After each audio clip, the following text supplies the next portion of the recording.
Hello students, आप सभी का हमारे यूट्यूब चैनल में हार्दिक स्वागत है।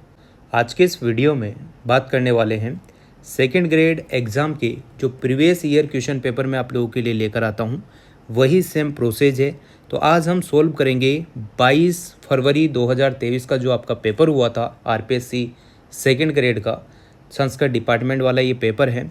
तो पूरा सोल्व करने वाले हैं। और इससे पहले जो मैंने आप लोगों के लिए 5 वीडियो अपलोड की है जो पुराने पेपर हैं, तो आप ज़रूर देख लीजिएगा अगर आप सेकंड ग्रेड की तैयारी कर रहे हैं तो, क्योंकि इनमें से आप लोगों के क्वेश्चन रिपीट होते हैं, ये आप सभी को अच्छे से पता है।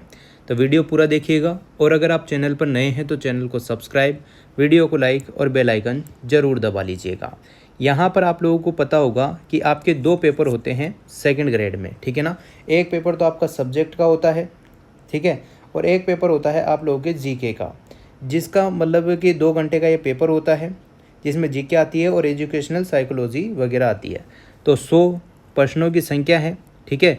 2 घंटे का आपको टाइम मिलता है और 200 अंक का ये पेपर होता है। और 1/3 नेगेटिव मार्किंग भी इसमें कुछ रहती है और 5 ऑप्शन भी आपके लिए इस बार अब आता है, ठीक है ना। तो ये पुराने पेपर है, तो इस हिसाब से देख लीजिएगा। हिंदी और इंग्लिश दोनों में आप लोगों को दिख रहा होगा। वीडियो को लाइक वाइक कर देना और सब्सक्राइब जरूर कर दीजिएगा। चलो स्टार्ट करते हैं। 1857 ईस्वी के प्रथम स्वतंत्रता संग्राम में अंग्रेजों के विरुद्ध झांसी की रानी लक्ष्मीबाई और तात्या टोपे को अपनी सेनाओं के वेतन और रसद हेतु धन किसने उपलब्ध करवाया। तो धन किसने उपलब्ध कराया था, ये आपसे पूछा गया है। तो यहाँ पर जो है आपके जो स्वतंत्रता सेनानी थे उनमें से आता है सेठ अमरचंद भाटिया। यहाँ पर करेक्ट आंसर हो जाएगा दूसरा ऑप्शन, सेठ अमरचंद भाटिया। इसके बाद चलते हैं दूसरे क्वेश्चन पर। दूसरा क्वेश्चन ध्यान से आप लोग पढ़ेंगे। क्वेश्चन आपको ध्यान से ही पढ़ना होगा, क्योंकि बहुत सारी बार नहीं वाले क्वेश्चन में आप लोग हाँ वाला आंसर टिक कर जाते हैं, तो सावधानी से आप लोग पढ़ेंगे। दूसरा क्वेश्चन है, पथिक ने किस समाचार पत्र के माध्यम से बिजोलिया कृषक आंदोलन को अन्य भारतीय समाचार पत्रों तक पहुंचा दिया। तो यहाँ पर कौन सा समाचार पत्र है जिसके माध्यम से पहुंचाया था, वो प्रताप, ठीक है। पहला ऑप्शन यहाँ पर करेक्ट आंसर आ जाएगा। पथिक ने जो है प्रताप जो समाचार पत्र था उसके माध्यम से पूरे भारत में यहाँ पर न्यूज़ पहुँचा दी थी। अगला क्वेश्चन देखो, निम्न में से किस संस्था ने अछूतों की शिक्षा के लिए चूरू में कबीर पाठशाला स्थापित की। तो यहाँ पर निम्न में से कौन सी संस्था है आपको बतानी है। तो करेक्ट आंसर हो जाएगा सर्वहितकारिणी सभा। पहला ऑप्शन यहाँ पर करेक्ट आंसर हो जाएगा। अगला क्वेश्चन यहाँ पर देखो, भीलों में धर्म सुधार के लिए भगत पंथ की स्थापना किसने की। तो भगत पंथ की स्थापना की थी गुरु गोविंद गुरु ने, यहाँ पर जो है करेक्ट आंसर हो जाएगा। दूसरा ऑप्शन इसका सही जवाब है, ठीक है ना। अगला क्वेश्चन देखो, भारत सरकार ने 5 जनवरी 1949 को सिरोही का प्रशासन सरकार को सौंप दिया। कौन सी सरकार को सौंपा था। तो बम्बई सरकार को यहाँ पर जो है सिरोही का प्रशासन सौंप दिया गया था। इसके बाद छठा नंबर क्वेश्चन देखो, रिखिया, ब्यावले और नेजा निम्न में से किस लोक देवता से संबंधित है। तो यहाँ पर रिखिया, ब्यावले और नेजा किस लोक देवता से संबंधित है, ये आपसे पूछा गया है। तो रामदेव जी का नाम आपने जरूर सुना होगा। तो इन्हों के ही ब्यावले, नेजा और रिखिया जो है लोक देवता रामदेव जी से संबंधित होते हैं। अगला क्वेश्चन देखिएगा, ये मिलान करने वाला क्वेश्चन है, इसको ध्यान से देखना। निम्नलिखित में से कौन सा सुमेलित नहीं है। यहाँ ध्यान से ये देखिएगा कि नहीं है पूछा है कि है पूछा है, क्योंकि वहाँ जल्दबाजी में अपन गलती करते हैं। तो करेक्ट आंसर क्या हो जाएगा, यहाँ पर नहीं में आ जाएगा गुदड़ नवल दास जी, इसका करेक्ट आंसर होगा। बाकी निरंजनी जो है हरिदास जी द्वारा है, अलखिया जो है लालगिरी जी द्वारा है, निष्कलंक जो है माऊ जी द्वारा है। अब आप लोग अगर सोचे कि रिपीट ऐसा कैसा ही हो जाए, तो बहुत संभावना बन जाती है कि ऐसा भी हो जाए। अगर ऐसा रिपीट ना हो तो गुरुड़ का तो सही आंसर दे दे और किसी पे यहाँ पर जो है निष्फलक को या माऊ जी की जगह कोई और दे सकता है। ऐसे क्वेश्चन बनते हैं, ध्यान रखना। अब जब भी आपसे पूछा जाए जाला हवेली किस किले या महल में अवस्थित है, तो ये क्वेश्चन बहुत प्यारा क्वेश्चन है, बहुत सारी जगह ये रिपीट हुआ है। तो इसका आंसर हो जाएगा कोटा। बिना सोचे समझे झाला मतलब समझ जाना, कोटा में ही आंसर आना है। अगला क्वेश्चन देखो, चित्रकार मोहम्मद शाह जिन्होंने भगवान कृष्ण का चित्रांकन अपने चित्रों में किया संबंधित थे। तो कौन से राज्य से ये संबंधित थे, तो जयपुर राज्य था उस टाइम पर, तो यहाँ पर जयपुर राज्य से संबंधित थे। इसके बाद आता है गुडला का त्यौहार किसकी स्मृति में मनाया जाता है। तो गुडला का जो त्यौहार है वो किसकी स्मृति में मनाया जाता है, तो राव सातल की उपस्थिति में यहाँ पर मनाया जाता है। किसकी में, सॉरी उपस्थिति नहीं, स्मृति में, सॉरी याद में मनाया जाता है, राव सातल। निम्नलिखित में से कौन से त्यौहार भाद्रपद माह में नहीं आते हैं या नहीं मनाए जाते हैं। तो कौन कौन से त्यौहार है, देखो गोगा नवमी भाद्रपद में आती है, अनंत चतुर्दशी ये भी भाद्रपद में आती है, आंवला नवमी भाद्रपद में नहीं आती है और शरद पूर्णिमा भी भाद्रपद में नहीं आती है। तो यहाँ पर करेक्ट आंसर हो जाएगा तीसरा ऑप्शन सी और डी, ठीक है। और यहाँ पर नहीं आपसे पूछा है तो सी और डी इसका सही आंसर होगा। अगले क्वेश्चन पर आइएगा, निम्न में से राजस्थान के किस लोक नृत्य में डंडों से नृत्य करते हुए विभिन्न प्रकार के चरित्रों के स्वांग करते हैं, विभिन्न प्रकार के चरित्रों के स्वांग करते हैं, तो वो होता है गीदड़ नृत्य। दूसरा ऑप्शन यहाँ पर करेक्ट आंसर हो जाएगा गीदड़ नृत्य शेखावटी एरिया में, ये आपको याद रखना। इसके बाद देखो 13वें नंबर का क्वेश्चन है कि तुलसी नामक आभूषण महिलाओं द्वारा कहाँ पर पहना जाता है। तो तुलसी नामक आभूषण गले में पहना जाता है, ये ध्यान रखेंगे। और इसको कौन पहनती है, महिलाएं पहनती है। महिलाओं के आभूषण से ये क्वेश्चन आया है। अगला क्वेश्चन देखो, वस्त्र रंगने की मलेगिरी पद्धति में किस रंग की प्रधानता होती है। तो यहाँ पर मलेगिरी पद्धति में किस रंग की प्रधानता होती है, तो भूरा, जो यहाँ पर ब्राउन कलर होता है उसकी प्रधानता होती है। इसके बाद देखो, राजस्थान के निम्नलिखित राज्यपालों में से कौन भारत के एयर चीफ मार्शल भी रह चुके हैं। तो कौन से ऐसे राज्यपाल है जो एयर चीफ मार्शल भी रह चुके हैं और राज्यपाल भी रहे हैं, तो ओपी मेहरा यहाँ पर करेक्ट आंसर हो जाएगा, ठीक है। चलो अगला क्वेश्चन देखो, निम्नलिखित में से कौन सा सुमेलिखित नहीं है। आपसे ये पूछा गया है कि कौन सा सुमेलिखित नहीं है। तो यहाँ पर देखो पहला ऑप्शन पढ़ो, विधानमंडल के विश्रांति काल में अध्यादेश प्रखारित करने की राज्यपाल की शक्ति, अनुच्छेद 123, जो कि ये गलत है। तो यही पूछा है आपसे गलत, तो ज़्यादा दूर जाने की जरूरत ही नहीं है। पहला ऑप्शन यहाँ पर टिक करते ही काम हो गया। बाकी आप लोग पढ़ सकते हैं, ये सब सही है, ठीक है ना, ये सब सही है, आराम से आप लोग देख सकते हैं।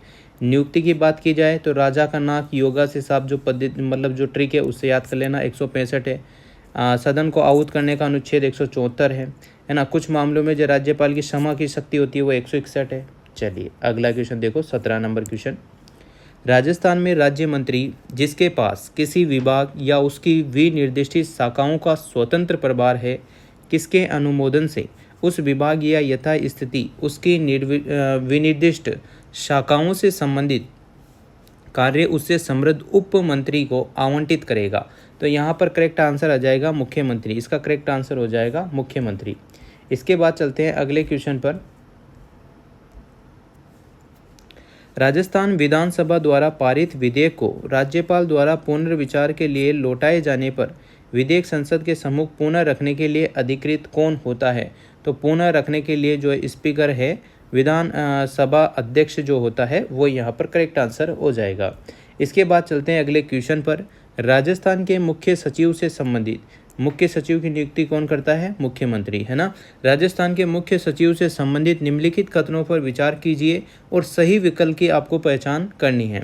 तो मुख्य सचिव मंत्री परिषद का साथ ही उप समिति का भी सचिव होता है, बिल्कुल सही बात है ये। और यहाँ पर आप लोगों को सही सेलेक्ट करना है, ठीक है ना, पहला ऑप्शन यहाँ पर करेक्ट हो जाएगा।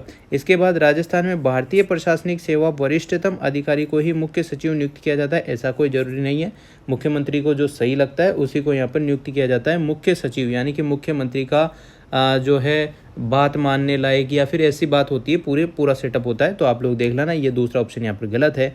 तो पहला ऑप्शन इसका करेक्ट आंसर हो जाएगा, केवल फर्स्ट सही है, भरोसेमंद व्यक्ति जो होता है ना, हाँ वो। चलिए अगला क्वेश्चन देखो, 20वें नंबर का, राजस्थान लोक सेवा आयोग से संबंधित निम्नलिखित में से कौन सा कथन गलत है।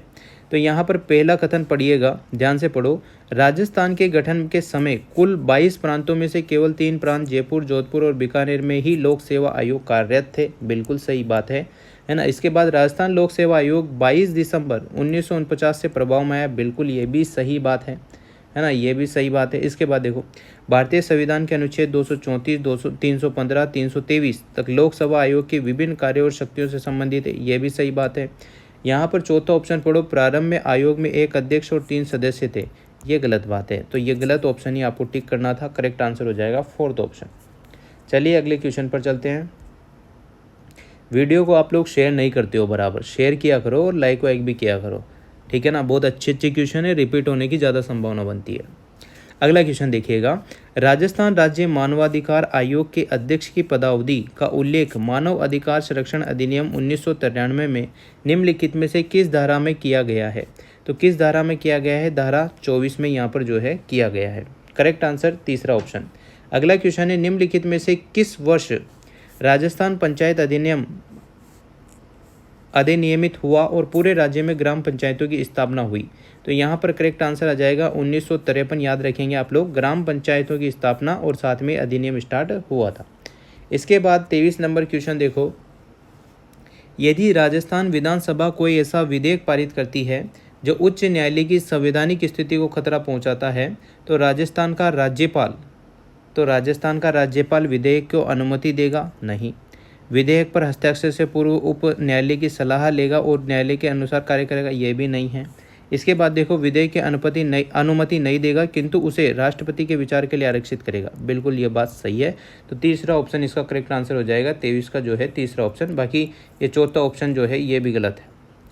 24 नंबर क्वेश्चन देखो, राजस्थान विधानसभा के संबंध में कौन सा कथन सही नहीं है? तो कौन सा कथन सही नहीं है? तो पहला पढ़ो, एक सदनीय व्यवस्थापिका है, बिल्कुल। 32 सीटें अनुसूचित जाति की और यहाँ पर 24 सीटें, ये गलत है। 1952 में पहली बार इसका गठन हुआ राज्य विधान, हाँ ये सही बात है। कुल सदस्यों की संख्या अभी हाल फिलहाल में 200 सदस्य हैं, ये 168 से बढ़ के 200 हो गई थी छठी विधानसभा के दौरान। तो 24 का जो करेक्ट आंसर हो जाएगा भाई वो हो जाएगा सेकेंड आंसर, क्योंकि ये गलत आपसे पूछा है तो गलत आप लोग बताएंगे सेकेंड ऑप्शन।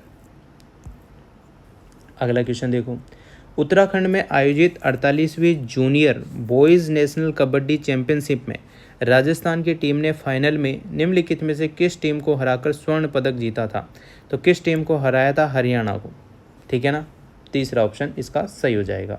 अगले क्वेश्चन पर आते हैं, ध्यान से पढ़िएगा क्योंकि ध्यान से पढ़ोगे तभी काम चलेगा क्वेश्चन का, वरना गलत बहुत होते हैं। 2022 में आयोजित राष्ट्रीय खेल के 36वें संस्मरण के संदर्भ में निम्नलिखित कथनों को ध्यान से पढ़ें। कथन फर्स्ट कहता है, यहाँ पर देखो कथन फर्स्ट क्या कह रहा है, एक सेकेंड। राजस्थान में कुल 49 पदकों के साथ 12वां स्थान था, जो कि ये गलत बात है। राजस्थान में 13वां स्वर्ण और 15 रजत और 21 कांस्य हैं, ये भी गलत है। तो दोनों ऑप्शन यहाँ है पर क्या है, गलत है। तो गलत वाला ऑप्शन चुन लीजिएगा, चौथा ऑप्शन आपको दिख रहा होगा वही करेक्ट हो जाएगा। अगले क्वेश्चन पर आते हैं, राजस्थान के निम्नलिखित में से किस जिले में पिनाका MK1 रॉकेट प्रणाली का सफलतापूर्वक परीक्षण किया गया है? तो कौन सा है यहाँ करेक्ट आंसर हो जाएगा? जैसलमेर। राजस्थान में जैसलमेर बाड़मेर एरिया में यहाँ पर परीक्षण होते हैं, आपको ये इतना तो जानकारी होगी ही सही। तो करेक्ट आंसर हो जाएगा इसका जैसलमेर। फिर चलते हैं अगले क्वेश्चन पर, निम्नलिखित में से किस स्थान पर राजस्थान पेट्रोजोन स्थापित किया जाएगा? किस स्थान पर राजस्थान पेट्रोजोन स्थापित किया जाएगा? तो वह है पचपदरा। करेक्ट आंसर क्या होगा? पचपदरा। अगला क्वेश्चन देखो, कथनों को ध्यान से आपको पढ़ना है और बताना है कौन सा सही है कौन सा नहीं है, ठीक है ना। कथन पहला कहता है कि 2021-22 में राजस्थान का सकल राज्य घरेलू उत्पाद GSDP स्थिर कीमतों पर जो है इतने करोड़ रुपए था। तो क्या ये बात सही है? हाँ बिल्कुल सही है आंकड़ों के हिसाब से। अगला वो कथन है, राजस्थान के GSVA का स्थिर मूल्यों 21 और 22 में क्षेत्रवार योगदान कृषि 28.85, उद्योग में 26.34%, सेवाओं में इतना कुछ है। तो ये भी बात तो सही है। तो 29 का जो करेक्ट आंसर हो जाएगा ना, तो वो दोनों ही कथन सही है। फिर चलते हैं अगले क्वेश्चन पर, गाजी खान बरना को लोक संगीत के लिए संगीत नाटक अकादमी पुरस्कार 2018 से सम्मानित किया गया। वे निम्नलिखित में से किससे संबंधित है? तो किससे संबंधित है? वो खड़ताल से संबंधित है। करेक्ट आंसर आ जाएगा गाजी खान बरना, जो इसका करेक्ट आंसर है खड़ताल, पहला ऑप्शन। इसके बाद देखो, राजस्थान में निम्नलिखित में से किस एजेंसी के माध्यम से महिला निधि की स्थापना की गई है? तो किस एजेंसी के माध्यम से यहाँ पर की गई है? तो राजस्थान ग्रामीण आजीविका विकास परिषद, दूसरा ऑप्शन करेक्ट आंसर हो जाएगा। अगले क्वेश्चन पर आते हैं, 32 नंबर क्वेश्चन देखो, परियोजना के नाम और इसकी बाहरी वित्त पोषण एजेंसियों के संबंध में निम्नलिखित को मिलान आप लोगों को करना है। तो इधर परियोजना का नाम है और इधर आपका वित्त पोषण एजेंसी का नाम दिया गया है। ठीक है ना। तो यहाँ करेक्ट आंसर आप लोगों को सर्च करना है। देखो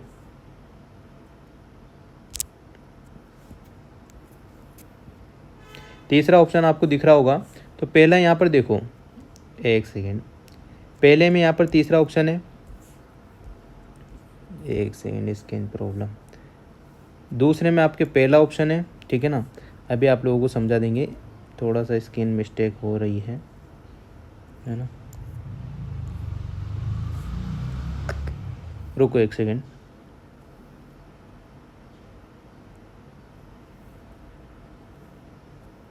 एक सेकेंड रुकिएगा दोस्तों, ठीक है।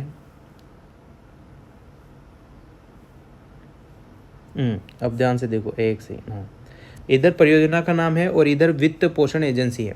तो यहाँ पर देखो, राजस्थान ग्रामीण जल आपूर्ति और फ्लोरोसिस समन चरण सेकंड की बात की जाए तो यहाँ पर करेक्ट आंसर हो जाएगा जी का। क्या हो जाएगा इसका सही आंसर? पहले का आंसर हो जाएगा दूसरा। फिर आता है राजस्थान राज्य मार्ग विकास कार्यक्रम सेकंड, तो ये विश्व बैंक यहाँ पर करेक्ट आंसर हो जाएगा। यहाँ पर विश्व बैंक यहाँ पर क्या हो जाएगा, इसका करेक्ट आंसर हो जाएगा ये वाला, ठीक है, ये वाला करेक्ट आंसर हो जाएगा। अलग अलग पेन से समझा देता हूँ ताकि आपको आसानी रहेगी समझने में। राजस्थान राज्य मार्ग निवेश कार्यक्रम जो है आपका, ये है एशियन, ये हो जाएगा आपका एशियन डेवलपमेंट बैंक, ADB। फिर आता है मरुस्थलीय क्षेत्रों के लिए राजस्थान जल क्षेत्र पुनः योजना, ये है न्यू डेवलपमेंट बैंक, NDB, ठीक है ना। तो ये करेक्ट आंसर इसका, ये तीसरे नंबर का आपको हो जाएगा। ये थोड़ा स्किन का ऐसा प्रॉब्लम हो जाता है ये छोटा बड़ा करने में, तो आप लोगों को थोड़ा आसानी नहीं होगी इसमें, अब ऐसे देख सकते हो आप लोग। चलिए अगले क्वेश्चन पर चलते हैं। क्वेश्चन नंबर 33, प्रधानमंत्री सूक्ष्म खाद्य उद्योग उन्नयन योजना कौन सी? प्रधानमंत्री सूक्ष्म खाद्य उद्योग उन्नयन योजना जो है आपके पूछी गई है के संदर्भ में एक जिला एक उत्पाद के संदर्भ में निम्नांकित में से कौन सा युग्म सुमेलित नहीं है? अगर मान लो गवर्नमेंट आप लोगों के साथ ऐसा कर दे कि एक मतलब कि एक ही एग्ज़ाम आपका हो पूरा, जैसे एक राज्य एक एग्ज़ाम या एक देश एक एग्ज़ाम, ऐसा कुछ हो जाए तो कितना अच्छा रहे। तो इसी टाइप की कुछ योजनाएं, एक जिला एक उत्पाद। तो 33 वाला जो क्वेश्चन है उसका करेक्ट आंसर हो जाएगा जयपुर नींबू। नहीं पूछा है क्योंकि अलवर में प्याज होते हैं, अजमेर में गुलाब होता है और डूंगरपुर में आम होते हैं। ये बहुत अच्छा क्वेश्चन है, हर बार लगभग आता है, किसी भी एग्जाम में आप लोग ले सकते हैं। तो इसका करेक्ट आंसर यहाँ पर हो जाएगा जयपुर नींबू, ये गलत है, बाकी सभी सही है। इसके बाद देखो, राजस्थान विद्युत वाहक नीति यानी कि REVP 2022 के संदर्भ में निम्नलिखित में से कौन सा विकल्प गलत है? कौन सा विकल्प गलत है वो आपसे पूछा गया है। तो यहाँ पर देखिएगा, ये फोर्थ ऑप्शन पढ़ो यहाँ पर ध्यान से, ये गलत है। 1/1/2023 ये डेट ही गलत है। चलिए अगला क्वेश्चन देखते हैं, क्योंकि यहाँ पर देखो आप लॉजिक लगाओ, थोड़ा सा दिमाग लगाओ। यहाँ 2022 है, जब 2022 की योजना है तो 2023 तो आना ही नहीं चाहिए, ठीक है। तो यहाँ पर ऐसे भी आप लोग कर सकते हैं, हालांकि फैक्ट पूरे पता होना चाहिए, बहुत सारी बार ऐसी गलतियाँ हो जाती है। निम्नलिखित में से आकार के अनुसार घटते हुए क्रम में आप लोगों को सुव्यवस्थित करना है। कौन से क्रम में? घटते हुए क्रम में। तो यहाँ पर सबसे घटते हुए क्रम की बात करें तो उत्तरी अमेरिका, फिर दक्षिण अमेरिका, अंटार्कटिक और यूरोप, ये घटते क्रम में है। तो करेक्ट आंसर इसका ये हो जाएगा फोर्थ ऑप्शन। 35 का करेक्ट आंसर है फोर्थ ऑप्शन। इसके बाद 36 नंबर क्वेश्चन देखो, शांत पवन, कम वर्षा, स्वच्छ आकाश और पवन के अवतलन के कारण प्रति चक्रवातों का अभिभ्राव जैसी दशाएं किस ग्रहीय पवन पेटी के लक्षण होते हैं? तो किसके लक्षण होते हैं? यहाँ पर अश्व अक्षांश के यहाँ पर लक्षण होते हैं। तो दूसरा ऑप्शन इसका करेक्ट आंसर हो जाएगा। अब एक क्वेश्चन तो यह आता है कि विश्व पर्यावरण दिवस कब? तो 5 जून, क्योंकि ये बहुत नॉर्मल क्वेश्चन है और हर बार ज़्यादातर पूछ ही लेते हैं किसी न किसी एग्जाम में। तो यहाँ पर किसकी वर्षगांठ से संबंधित है? तो मानवीय पर्यावरण पर स्टॉकहोम कॉन्फ्रेंस 1972 की, इस पर ये तर्ज पर आधारित है। तो पहला ही ऑप्शन इसका सही आंसर हो जाएगा। इसके बाद चलते हैं आगे। सन 2020 में निम्न देशों में से कौन सा एक सबसे घनी आबादी वाला देश है? तो कौन सा सबसे अधिक घनी आबादी वाला देश है? वो है नीदरलैंड। करेक्ट आंसर होगा नीदरलैंड। अगले क्वेश्चन पर ध्यान दो। विश्व जनसंख्या 2021 के अनुसार महादेशों के जनसंख्या के संदर्भ में नीचे कथन दिए गए हैं और सही कूट आपको चयन करना है ना। तो यहाँ पर करेक्ट आंसर क्या हो जाएगा? देखो, यूरोप और दक्षिण अमेरिका की संयुक्त जनसंख्या अफ्रीका की जनसंख्या से कम है, बिल्कुल सही बात है। फिर आता है सभी महादेशों की संयुक्त जनसंख्या एशिया को छोड़कर एशिया की जनसंख्या से कम है, ये बिल्कुल बात है, क्योंकि आपको पता होगा एशिया में चीन और यहाँ पर भारत आता है, तो जिसकी जनसंख्या बहुत ही ज़्यादा है, तो उस हिसाब से ये करेक्ट आंसर हो जाएगा दूसरा ऑप्शन, तीसरा ऑप्शन, ए और बी दोनों ही सही है ना, तीसरा ऑप्शन ध्यान रखना। चलो अगला क्वेश्चन देखो, भारत की कौन सी नदी प्रायद्वीपीय पठार को तेलंगाना पठार और रायलसीमा पठार में विभक्त करती है? तो कौन सी नदी है वो? कृष्णा नदी यहाँ पर करेक्ट आंसर होगा। चलिए 41 नंबर देखो, शिवालिक पादीय क्षेत्र के सहारे का वह भाग जहाँ अधिकांश नदियाँ अत्यधिक संरक्षितता के कारण विलुप्त हो जाती है क्या कहलाती है? तो वो कहलाती है भामर। क्या कहलाती है भाई? भामर कहलाती है। अगला क्वेश्चन देखना है, निम्नलिखित में से कौन सा कारक भारत में मानसून के प्रभाव को प्रबल बनाता है? तो कौन सा कारक है? मार्च और अप्रैल माह में चिली अर्जेंटीना में सुविकसित उच्च वायुदा, यही इसका क्या होगा भाई? करेक्ट आंसर हो जाएगा। सेकंड ऑप्शन इसका सही आंसर है ना। चलिए अगले क्वेश्चन पर आते हैं, पूर्वी तथा मध्य हिमालय की तलहटी से 1500 मीटर की ऊंचाई तक किस किस प्रकार का वन पाया जाता है? तो बहुत अच्छा क्वेश्चन है, किस प्रकार का पाया जाएगा? तो उष्ण कटिबंधीय सदाबहार जो है पर्वतीय वर्षा वन पाए जाएंगे। पर्वतीय वर्षा वन इसलिए बोल सकते हैं आप लोग, हिमालय है, तो ये दोनों तो कट जाते हैं, और यहाँ पर्णपाती वन होता नहीं है, यह यहाँ पर करेक्ट आंसर इसका सही होगा क्वेश्चन के हिसाब से सेकेंड। फिर आता है एक बहुत अच्छा, बहुत ही प्यारा क्वेश्चन, क्या पता रिपीट हो जाए, सुबनगिरी जल विद्युत परियोजना किस राज्य में स्थित है? तो ये आपको पता होना चाहिए, अरुणाचल प्रदेश में। नहीं पता है तो आप लोग देख ही रहे हैं वीडियो, अब पता चल गया, ठीक है। चलिए अगले क्वेश्चन पर आते हैं, निम्नलिखित में से कौन सा कथन राष्ट्रीय कृषि बाजार ई नाम योजना के बारे में सही है? तो कौन सा कथन यहाँ पर सही है, ये आपसे पूछा गया है। तो पहला कथन पढ़ो कि इस योजना का उद्देश्य किसानों को उनकी उपज के लाभकारी कीमतों की सुविधाओं को ऑनलाइन पारदर्शी प्रतिस्पर्धा वाली प्रणाली तैयार करना है। बिल्कुल सही बात है, बिल्कुल सही है। अगला देखो, 1 दिसंबर 2021 को 1500 मंडियों को ई प्लेटफॉर्म के लिए एकीकृत किया गया, कतई नहीं। करेक्ट आंसर हो जाएगा पहला ही ऑप्शन, केवल वस्ट सही है। अगला क्वेश्चन यहाँ पर देखिएगा, दोनों दिखने चाहिए हिंदी इंग्लिश। चलो, निम्नलिखित में से कौन सी वस्तु अप्रैल नवंबर 2021 के दौरान भारत की निर्यातक वस्तुओं में शीर्ष स्थान पर सूचीबद्ध थी? तो शीर्ष स्थान पर सूचीबद्ध थी यहाँ पर पेट्रोलियम उत्पाद, सेकंड ऑप्शन। अगला क्वेश्चन है, भारत में निम्न में से कौन सा क्षेत्र कृषि के बाद दूसरा सबसे अधिक रोजगार प्रदान करने वाला है? तो करेक्ट आंसर हो जाएगा वस्त्र या कपड़ा उद्योग, ठीक है ना। सबसे अधिक रोजगार अगर किसी में है तो वह है वस्त्र और कपड़ा उद्योग में, भारत में कृषि के बाद दूसरा स्थान। चलिए, एनपीएमसी अधिनियम का संबंध किससे है? तो वह है भारत में थोक कृषि विपणन के नियमन से।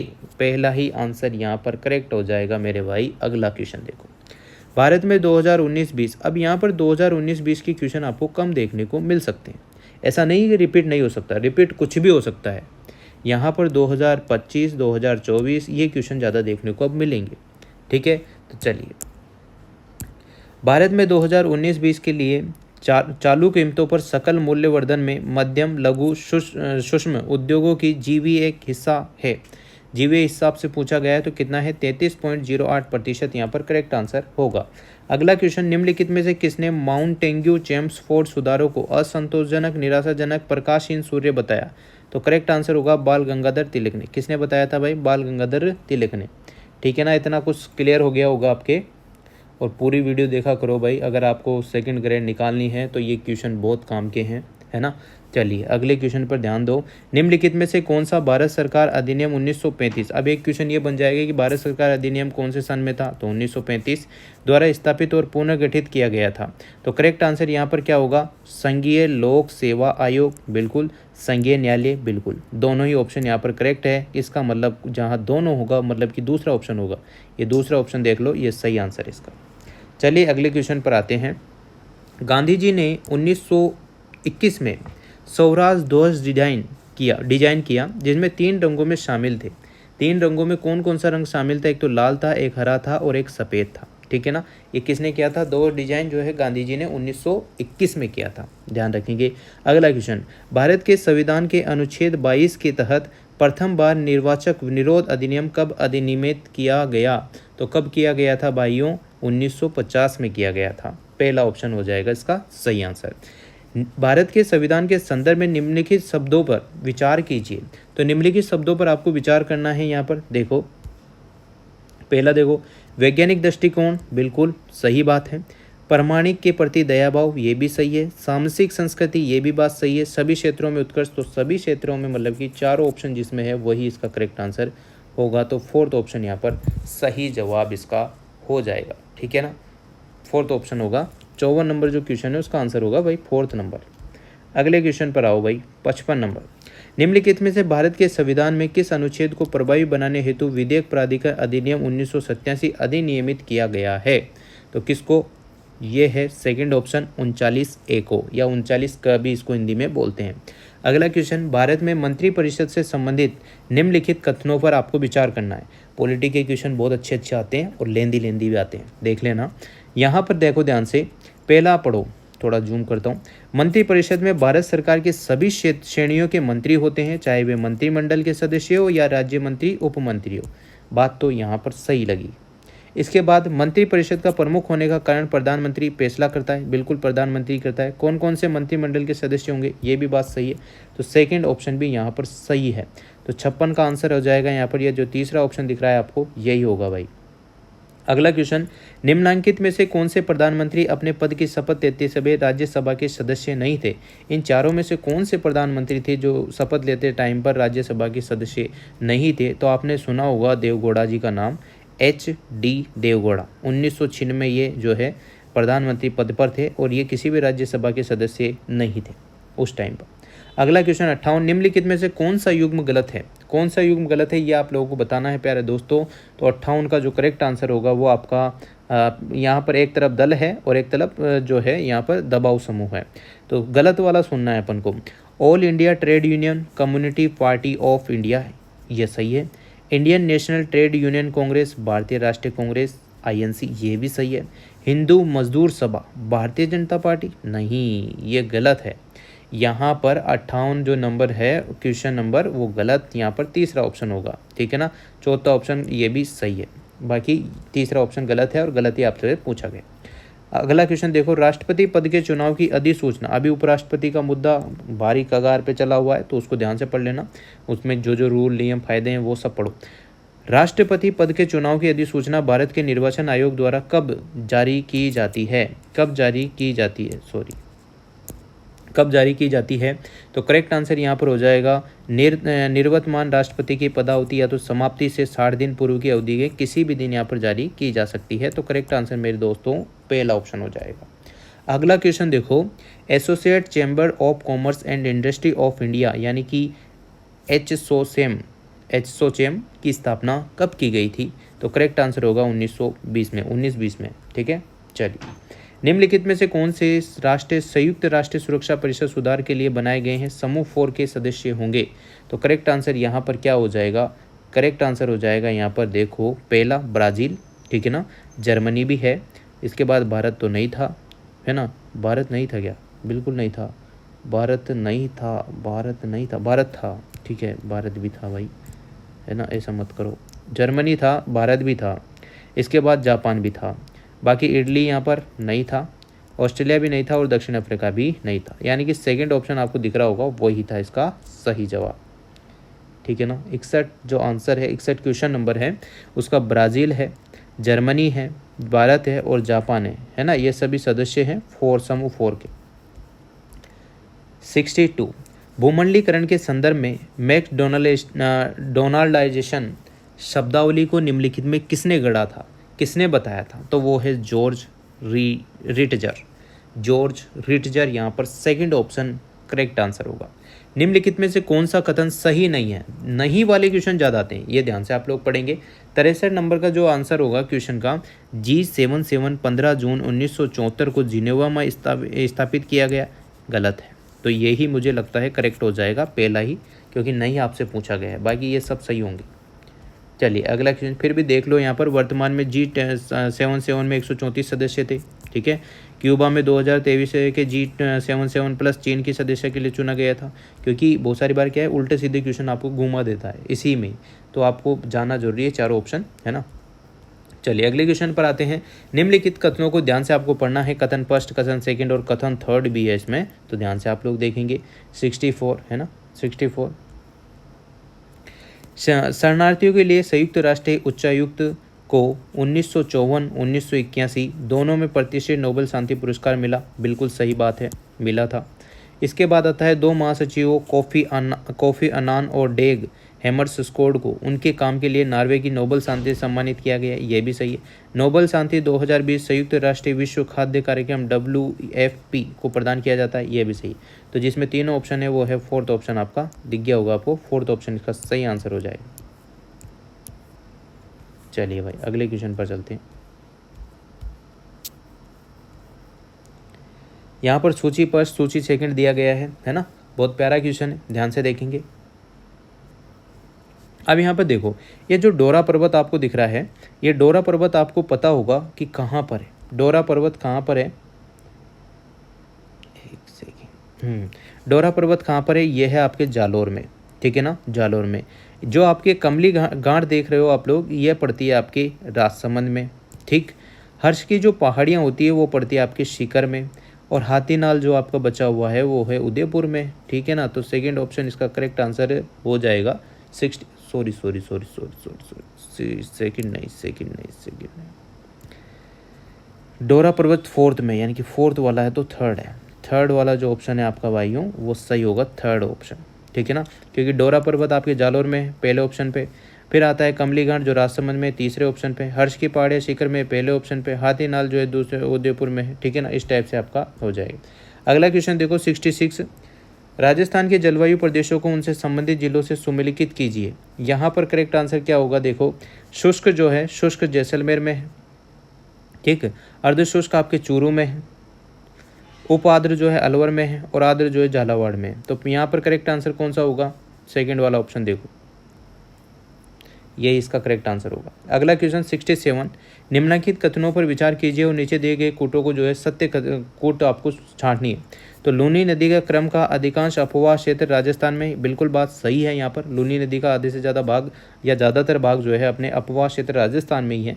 खारी नदी बनास नदी की जो है सहायक नदी होती है। हाँ, ये बात भी लगभग यहाँ पर सही निकल कर आ रही है कि होती है। बनास नदी खमनोर की, यह तो सभी को पता है कि खमनोर की पहाड़ियों से ही बनास नदी निकलती है। तो करेक्ट आंसर यहाँ पर भी सेकंड ऑप्शन हो जाएगा, ABC, ठीक है भाइयों। चलो 68। निम्नलिखित कथनों पर विचार कीजिए और नीचे दिए गए कूट में से आपको सही कथन चुनना है। 68 में आप लोगों को सही कथन, तो लोह बकरी, लोही जो है बकरी की एक नस्ल होती है। यहाँ पर क्या लगता है आपको, होती है। गुड्डा भैंस की एक नस्ल है, कभी नहीं सुनी।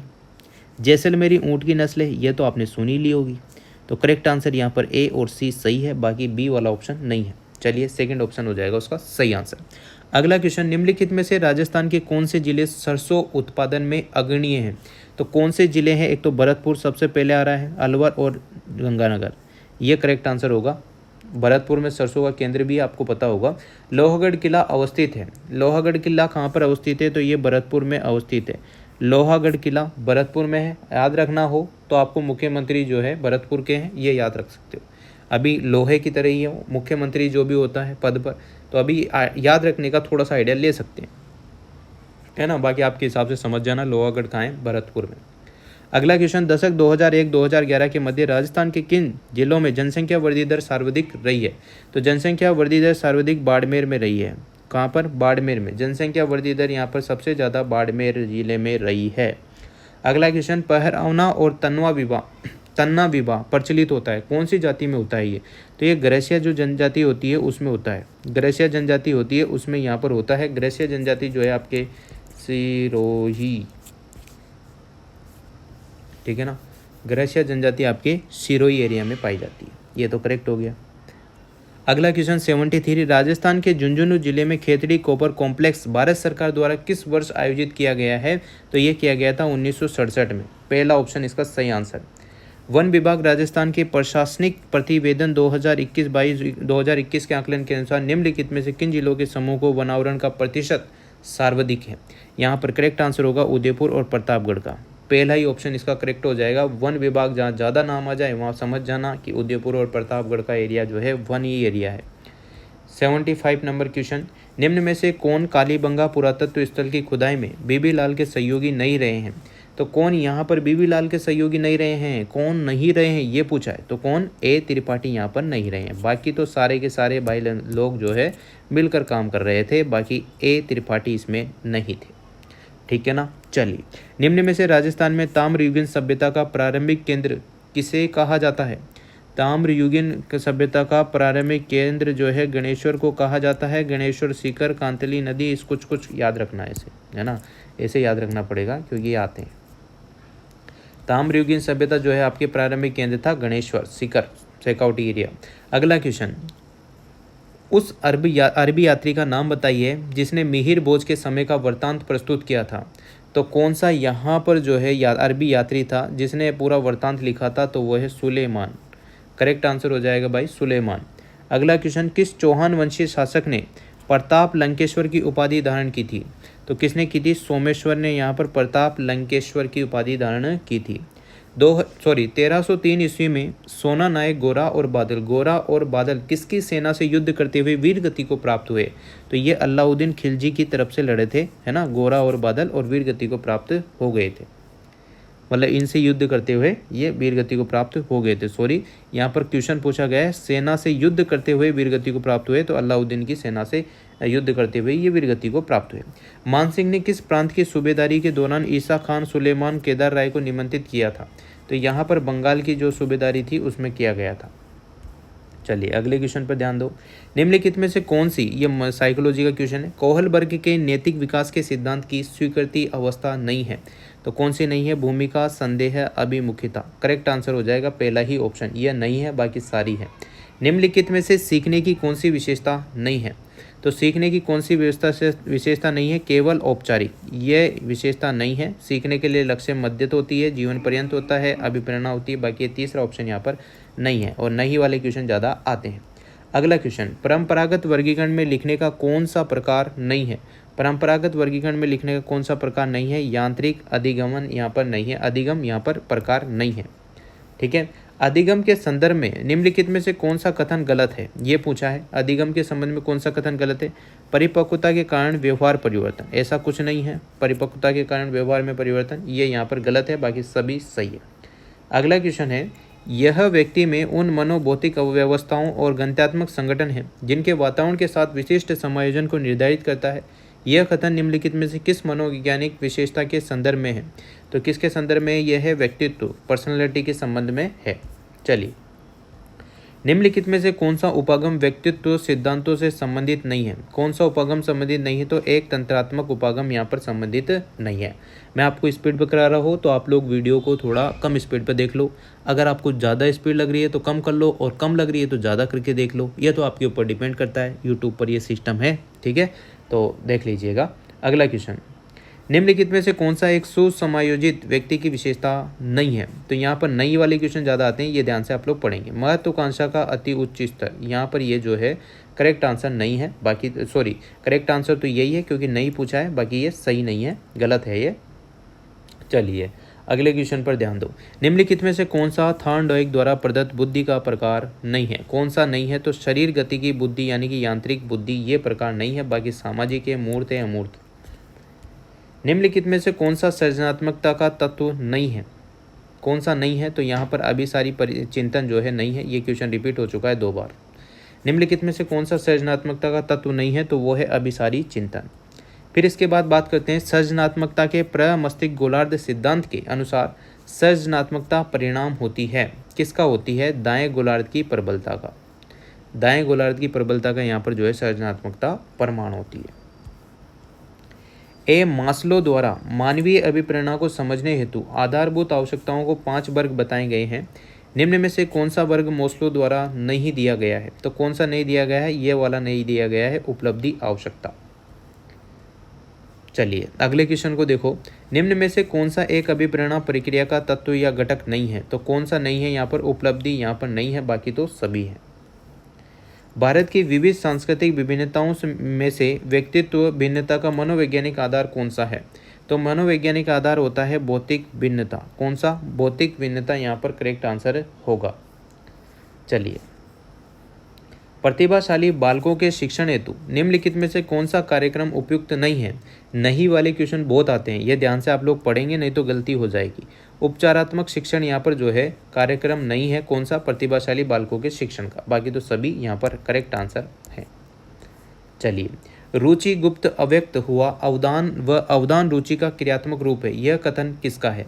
यह कथन होता है मैकडूगल का। किसका है? मैकडूगल का यहाँ पर कथन है। वेरी इंपॉर्टेंट, फर्स्ट ग्रेड में आया हुआ भी क्वेश्चन है।